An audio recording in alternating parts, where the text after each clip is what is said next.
on. Come on. Your nose is looking exceptionally big today, by the way. From every angle. That looks nice. Looks nice. Now, you know one thing. Who has big hands here?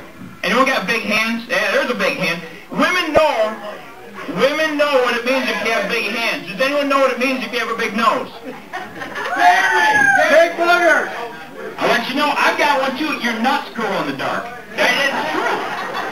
Your nuts glow in the dark if you got a big nose. They do. You're right. One benefit. His dick's only an inch long, but his nuts glow in the dark. So he's got something going for him. Half of it. Half of it. Well, I gave you a little credit there.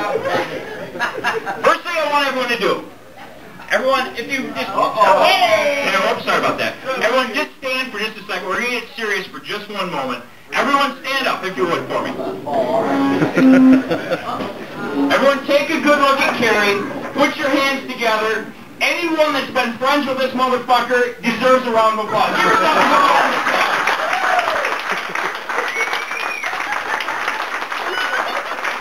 All right. He doesn't deserve any more than that. Just sit back down. Good call on that one. Yeah. I feel sorry for those of you that are family. I heard somebody say they're family, but I feel sorry for them. They were screwed right off the bat. Genetics. All right. The truth of the matter, Kerri, is I don't know about the rest of these guys here. There's only one reason that I really came here.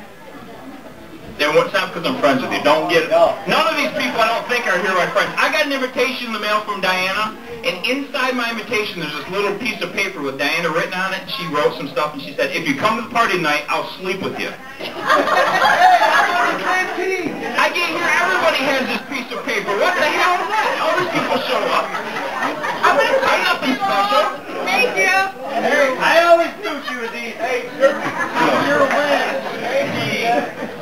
So don't for a minute think we're here because we're friends of yours. That's not it. Free beer and sex with Diana. That's why we all came tonight. So. Wow. Hopefully somebody brought some KY to lube her up.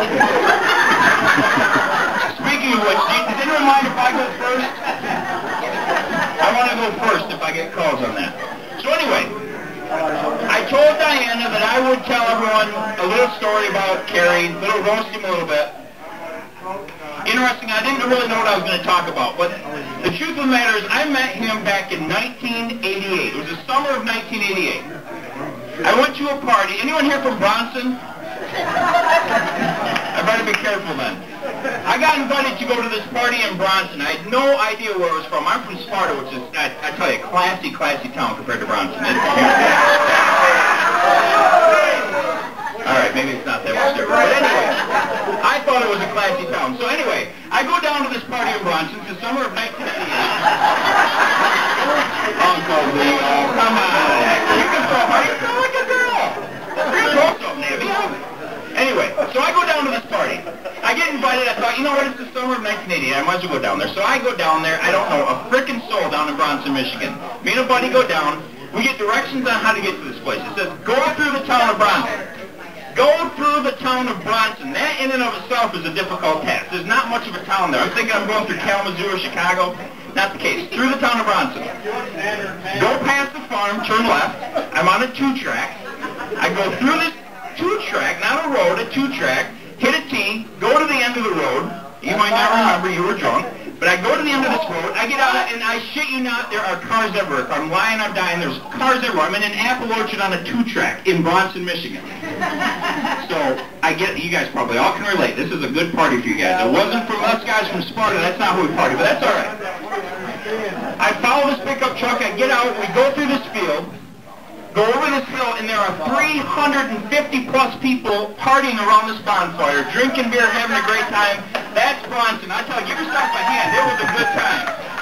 There's 75 pickup trucks, windows rolled down, AC/DC blaring. We got the bullets going on. It was a good time. You guys know how to party. There's no doubt about that. No, you got to stand. You're getting roasted. So anyway, I'll fast forward a little bit. I party at this place. We have a good time. I hook up with this girl. Sorry, Christy. I hook up with this girl. She's really hot. She's from Bronson. I don't think that's really all that happens all that often. I don't know. Maybe it does. I don't mean to bash on the girls. So I pick up this girl. thing leads to another, and we have a good time. I spend the night. That's my Anyway, I wake up the next morning at this place. I stay in Bronson, Michigan. Never been there in my life. Robbie! I walk out of Sandy's room, and here's Kerri laying on the floor of the living room. Sorry, Sandy, I didn't want to bring this up.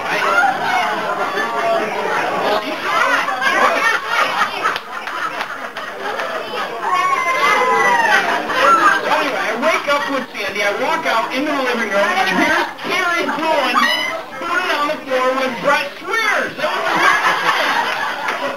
He puts out! Have you ever seen like a really bad car crash? Anyone? Have you ever seen a bad train wreck? What a snowmobile wreck. Yeah. I mean, have you ever read a porno 45 minutes into it, it's man on man? Nobody's ever done that. All right. I thought it was weird. All the girls had balls and penises. It was, I don't know. Anyway, so I watch this. I go out and I'm watching this thing. Ted makes me breakfast. Everything's cool. I got to figure out what's wrong with. I got to figure out what's wrong with this guy. Something's weird about him. So me and Ted get to talk. And we're like, you know, what is going on? He lists half an hour. He tells me all the shit that's wrong with Kerri. But at the very end of it, it all made sense because he said, you know what? This guy's never been with a girl. That's why I have you on. He's never been with a girl. He's 19 years old and living with his parents for crying out loud. Of course he's never been with a girl. And then he's saying he's a virgin. He's never been with a girl. Swears, I'm sorry, dude. I never blushing right now. So he's never been with a girl. Anyway, it starts to make sense. Fast forward 6 months. I hate to make this story long, but it's a good story. Fast forward 6 months. We're at Western Michigan University. Brett Swears and I are going there. I recognize Brett. I don't know where I recognize him from. Finally, you know, it clicks with me one day. Like, you know, I recognize that guy. Hey, I'm going to get my nerve to go up and talk to him. I said, hey, you know what? I've seen you in the videos that I used to watch. And I tell you, the things you did with an animal were awesome. And he's like, no. He said, I'm only into guys. I've never slept with an animal. But we get to talking, and anyway, I found out. Bobby! Oh, wait. Get off the hill! We got to hear the whole story. I get to know Brett, find out he's from Bronson. Long story short, I know this guy named Kerri. Anyway, I went to this party, I met him, he's a weirdo, he lays on the floor with guys, whatever. So anyway, I told Brett, I said, you know what we got to do? We got to invite this guy up to Kalamazoo. I mean, he's already slept with, or tried to sleep with, never slept with, anyway. He's already tried to sleep with every girl in, was it Bronson County? Where do you guys live? What county is that? Branch County. He's already tried every girl in Branch County. It struck out every single time. I'm like, hey, you know what? Come up to Kalamazoo. There's 15,000 fresh girls to try from. We'll try to get him laid. That's got to help his cause. So anyway, Brett invites him up for the weekend, and the next weekend, and the next weekend, and the next weekend, and this goes on, and on, and on, and on. For 10 years. Junior year of college, I finally decide, you know what? There's one, this has become a passion for me to for him to get laid. It's become like it's crazy. How can you be 23 years old living with your mom, you've never gotten freaking laid? 20-year-old boy. No wonder you are like you are. I gotta tell you, you're not that good. That's why it took so long. How'd they know if I never did it? Who'd want to try? So anyway, I drop out of school my junior year to commit to this thing full time. So I continue to go to school. I said to him, you know what, Kerri, if you're really serious about this shit, and you really want to get laid, you gotta move your ass to Kalamazoo. I can't do this 2 days a week. It takes 7 days.